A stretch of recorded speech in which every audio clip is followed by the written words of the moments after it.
Alright, welcome back. In this video, we're going to get into our movement for our characters. So we have our character spawning and our camera spawning behind the characters, but we can't move yet, so we're going to add all that.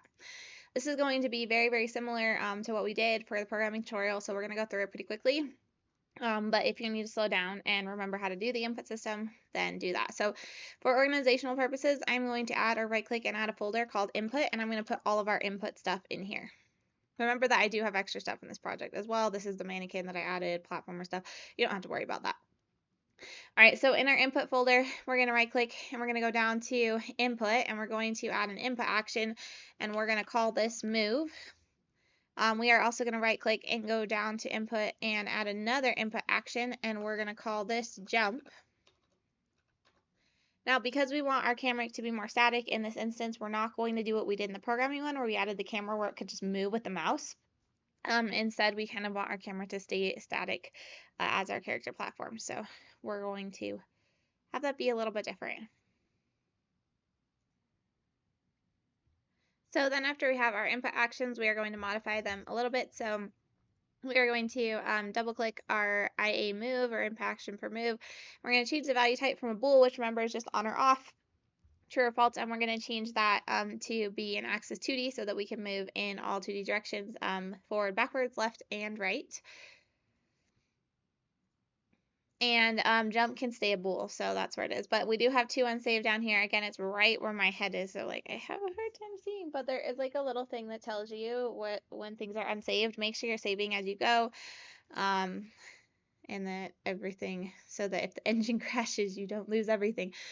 All right, same in this folder, we're going to right click and we're going to go down to input and we're going to add an input mapping context. I'm going to call this IMC default, and we're going to double click to open it. Again, this is kind of review from what we did in the programming one, but we are going to add 2 mappings here at the top. One of those is going to be for move and one of those is going to be for jump. We're just excluding that look or that camera movement that we did in the programming tutorial, but otherwise we have both of these. For move, we are going to add all of our WASD keys, or if you want your movement to be tied to arrow keys, you could do that instead, like up, down, left, right. If you want your movement to also be tied to a controller, you can add that, but I do want you to at minimum have keyboard input because it's not going to be required to show you how to use controller for menus and all those things that are like more difficult to use controller for. So if you do want to add controller to play the game, that's fine, but make sure you add it as an additional input here and you keep WASD as well. And jump, I'm going to do spacebar. That's usually a common one for jump. All right, so then a couple modifiers that we did before. So W is going to move along a different axis than the horizontal axis. So we want to swizzle input, same with S. And then S is going backwards, so we want to negate. And A is going backwards as well, so we want to negate. And D just stays like that. Now we save and close. Okay, now that we have that set up, we need to set up a player controller. So we are going to right click in here and add a new blueprint class that is going to be a player controller. I can spell.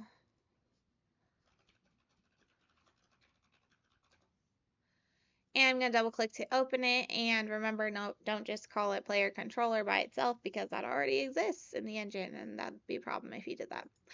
All right, so in our event graph, we are going to do some things that we did before, again, in the programming tutorial. So we are going to search for get enhanced input local player subsystem. Really long, get enhanced input local player subsystem. We're going to drag off of that. We're going to search for add mapping context, and we're going to make my most hated connection in all blueprint because it's the only one I've ever found where the colors don't match, and it bothers me. Maybe it bothers you too, but we must use it and endure. Okay, so mapping context, drop down, select asset. We're going to select the IMC default. I'm going to put a comment around this. As I do code for these tutorials, I am going to put comments around them so that you can And I highly suggest you also put comments around them, because that way if you want to branch off on your own and do some exploration, like I feel kind of comfortable with this and I want to like build this into my game, like we want you to be creative and be able to feel like you can.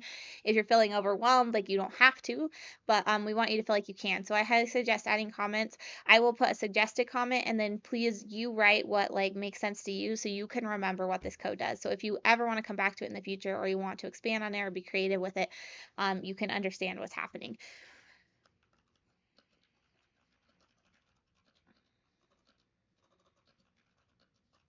So I'm going to add this, adding mapping context for input at start of game. To add a comment, you can select anything, like left click, drag, select, and push C, and it will automatically add it. Or if you have stuff selected, you can right click and there's a create comment from selection.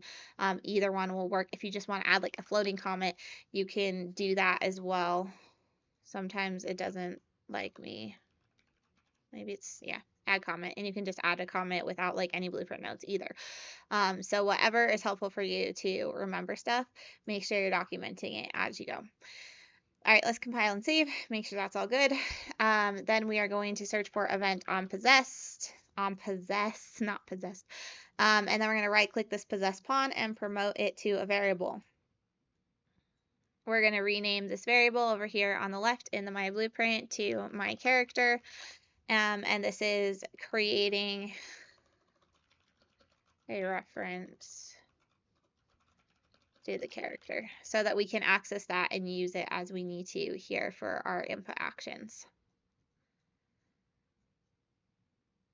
Cool. All right, next thing, we are going to search for our move input action. If you didn't call it move, you need to search for what you called it in the IMC, in the input mapping context. So we're going to search for it. Mine is called IA_move. There it is. We want the diamond with the arrow, not the square one. It's going to pull up this. We're going to right click this and split it. If you can't split it, it's because you didn't actually change it to a 2D axis. So make sure you go back and do that.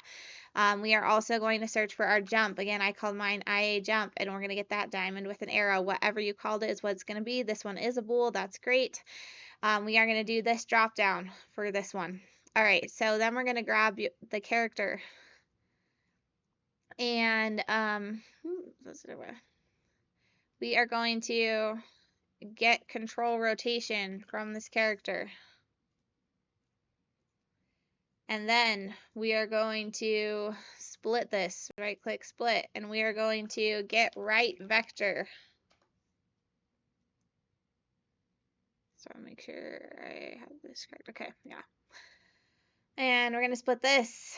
I'm going to pull these in so it's easier to see what's happening here.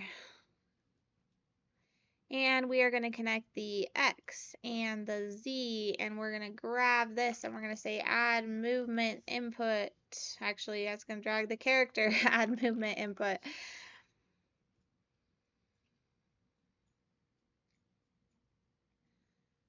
And we're going to add a movement input with the scale value of X and the world direction of this. Again, this is exactly what we did right here. Node for node, exactly what we did in your programming tutorial. So I'm going to go through this pretty quickly because of that. If you select two things and you click Q, it will straighten them out. Just a useful thing if you care about it looking pretty. All right, we're going to do another add movement input. We also are going to do another get control rotation. I'm just control C, control V in these. You can also right click and search for it. We are going to do a get forward vector this time, though, not get right. So do not copy that one.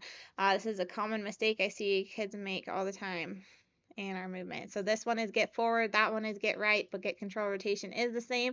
We are going to grab from our character as the target and our character as the target here. I'm going to make these pins a little more readable by double clicking the lines and pulling them down or up.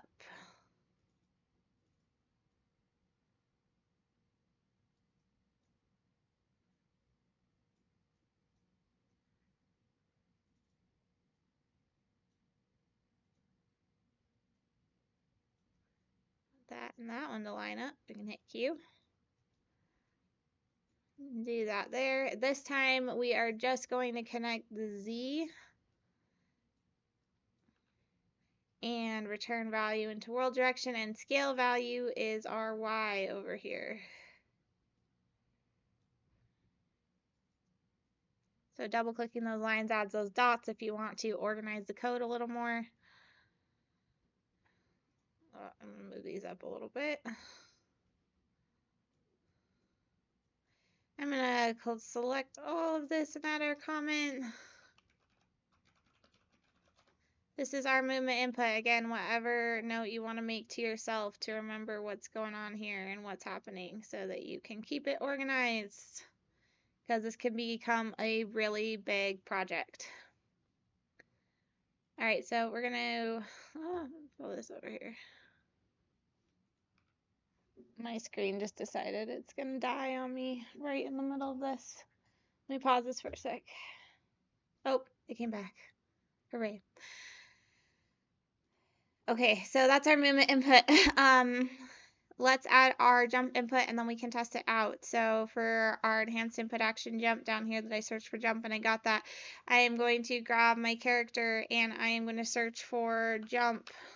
Oh, actually, I am going to cast it to my player. And I am actually going to right click this and convert it to a peer cast. That way I don't have to stick it in my little execution lines. This is not as safe because if it doesn't successfully cast, it's still going to try to do stuff and could throw errors. But if I'm pretty positive it will always successfully cast, like it's a gamble I can make to kind of clean up the code a little bit. So we're going to drag off of this and search for jump. And on started, that's going to go here. And then we're going to drag off of this and search for stop jumping. And on completed, that's going to go here.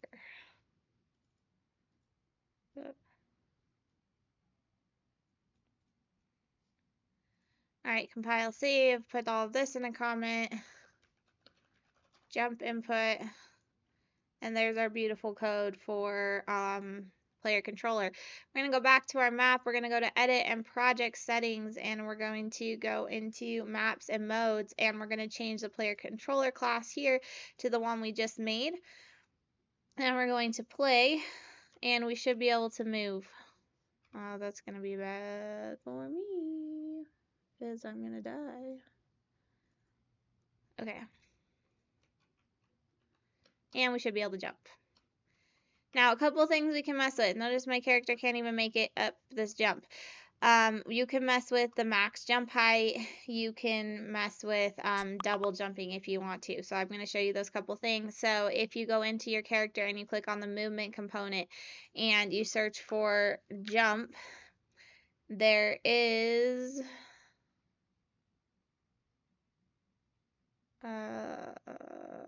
what is it called? I mean, it's not called can jump. 1 second.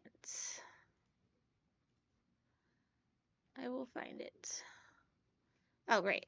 So we're not going to search character move. We're going to click on character and we're going to search for jump max. So this is the number of max jumps we can have. If I change that to 2 and I go back to my level map, I should now be able to double jump. It's kind of hard to see because of the animations, but it will work. The other thing I can mess with, so you can do double jump, you can do triple jump, you can keep it single. The other thing is in the character movement, there is something called a jump Z velocity. And this is how high my character jumps. So if I increase this to like 800 and come back here, I'm going to jump a lot higher. So now I can make it up on, maybe I can make it up on that platform. It's so finicky without the animations. It feels so weird. Like my brain just can't understand it. Okay. Also max walk speed, so that's how fast they move horizontally and vertically. I think some of these things I'll adjust more like once I actually get into having animations, which we'll do in the next video. But they're moving a little fast, so I'd probably adjust that. That's another thing you can do. In the character, it's the max walk speed. So I could adjust that down. I could also, like, there's acceleration. which is how fast they start moving. You could adjust that down. All of these numbers, like all the physics is written for you in the engine, so it's really nice to you can just kind of tweak it to where it like feels good, and have it not be I'm just gonna overjump that flower. Yeah, so I'd probably adjust these a bunch, but I'm not going to do it on the video. But you're going to want to adjust it to where it feels good, especially because this is a platformer and you want it to feel good as far as like how they can jump, how high they can jump, how far they go, and how fast they go. So you can mess with those now, or you can choose to mess with those after we have animations working. But you do want to make sure you spend some time kind of working with those values and variables.